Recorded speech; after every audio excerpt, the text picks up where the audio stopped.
नमस्कार, headline 24 news channel में आप सभी का स्वागत है और मैं हूं आपके साथ भारती लोधी। आइए बढ़ते हैं खबरों की ओर। बांग्लादेश में हिंदू समुदाय पर हो रहे कथित अत्याचारों को लेकर क्षत्रिय करणी सेना ने तीखी प्रतिक्रिया व्यक्त की है। संगठन के कार्यवाहक प्रदेश अध्यक्ष आशु सिंह ने इसे मानवाधिकारों पर गंभीर हमला बताते हुए कड़े शब्दों में निंदा की। उन्होंने प्रधानमंत्री नरेंद्र मोदी को एक प्रभावशाली और निर्णायक प्रधानमंत्री बताते हुए कहा कि वैश्विक मंच पर भारत की सशक्त पहचान बनी है, लेकिन बांग्लादेश की घटनाओं पर केंद्र सरकार की चुप्पी चिंताजनक है। आशु सिंह ने कहा कि पड़ोसी देश में हिंदुओं पर हो रहे अत्याचार न केवल क्षेत्रीय शांति के लिए खतरा है, बल्कि मानवीय मूल्यों के भी विरुद्ध है। उन्होंने मांग की कि भारत सरकार को बांग्लादेश के विरुद्ध तत्काल और प्रभावी कूटनीतिक व रणनीतिक कदम उठाने चाहिए ताकि अल्पसंख्यक हिंदुओं की सुरक्षा सुनिश्चित हो सके। उन्होंने यह भी कहा कि समय पर निर्णायक कार्यवाही से ही भारत विश्व मंच पर विश्व गुरु के रूप में अपनी भूमिका को और मजबूत कर सकेगा।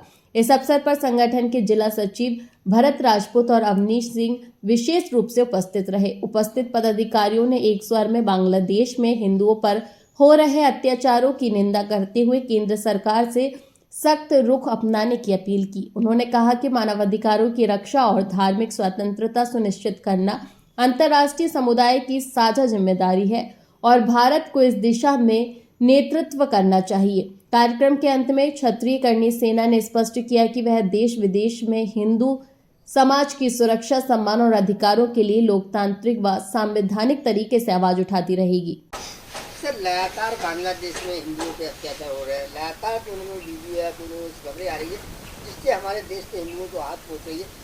क्षत्रिय करणी सेना क्या सरकार से मांग करना चाहती है? देखिए, सबसे पहले तो मैं बांग्लादेश में जो घटनाएं घट रही है इसकी मैं सबसे पहले घोर निंदा करता हूं और मैं अपने प्रधानमंत्री आदरणीय नरेंद्र मोदी जी से आग्रह करूंगा कि जैसा कि बांग्लादेश में हमारे हिंदू भाइयों के साथ, छात्रों के साथ, छात्राओं के साथ जो बर्बरतापूर्वक क्या बांग्लादेशी कर रहे हैं, तो सबसे पहले तो बांग्लादेश सरकार को मोदी जी ये करे कि जितना अपन देश से निर्यात देते हैं, उनसे लेते हैं, सब चीज़ों को बंद करे। छोटे छोटे देश हैं, इनके पिल्लों की कोई औकात नहीं है कि कोई भी आए। और क्या है कि आज हमारा देश विश्व गुरु बनने की अग्रसर है और ये छोटे छोटे पिल्ले आते हैं, कभी पाकिस्तान, कभी ये, और कभी कल के डेट में फिर दूसरा ऐसे ही आंख उठाएगा। तो इनको तो सबसे पहले जितना कमज़ोर कर सकते हैं आप कमज़ोर करें। और इसमें जहाँ तक हम लोग हिंदू भाइयों की मदद है, हम लोग, आप बताइए कहाँ क्या किससे लड़ना है, सब लोग खड़े रहेंगे। ये क्या है कि चंद चीज़ों के चक्कर में आप देख रहे होंगे, आपकी मीडिया के माध्यम से मैं बताना चाहूँगा, उस छात्र की क्या गलती।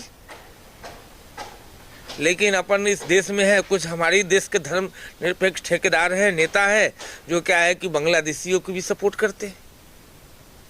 लेकिन मोदी जी, आप तो कमज़ोर नहीं हैं। आज हम आपके तत्वदान में मैं एक चीज़ देखा हूँ कि हमारा देश विश्व गुरु बनने की अग्रसर है। अभी आप किसी देश के दौरे पे गए थे तो मैं अपने लाइफ की पहली बार ऐसा घटना देखा हूँ जिसमें किसी देश का प्रधानमंत्री खुद गाड़ी चला करके आपको रिसीव कर रहा है।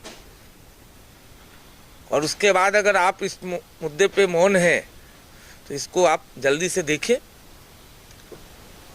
फिलहाल के लिए इस खास खबर में इतना ही। देश विदेश की तमाम बड़ी खबरों को जानने के लिए देखते रहें हेडलाइन 24 न्यूज। नमस्कार।